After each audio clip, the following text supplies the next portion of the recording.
নজর লাগা ব্যাপারটা কি? এটা কি সত্যি নজর লাগা বলে কিছু আছে? ইংরেজিতে একটা কথা আছে, ইভিল আই। দেখবেন অনেকে একটা ব্রেসলেট পরে হাতে, ইভিল আই ব্রেসলেট। যদিও ওইগুলো প্লাস্টিকের তৈরি, প্লাস্টিক বা কাঁচ।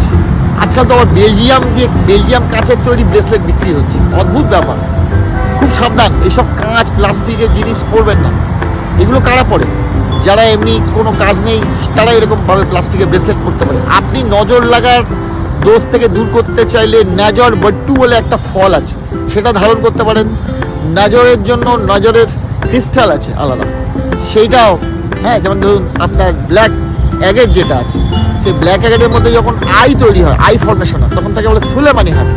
এই সুলেমানি হাকি কিন্তু নজর দোষের জন্য। এছাড়া আপনার ব্লু টাইগার বলে একটা স্টোন আছে, এটা নজর দোষের জন্য। ক্যাট সাই, টাইগার সাই, এই সব কিছু নজর দোষের জন্য। নজর দোষ দূর করতে গেলে আপনাকে এই ধরনের ব্রেসলেট বা মালা ধারণ করতে হবে, তবেই কিন্তু নজর দোষ দূর হবে। অথেন্টিক স্টোন কিনবেন অথেন্টিক জায়গা থেকে, তাহলে ডেফিনেটলি ভালো হবে।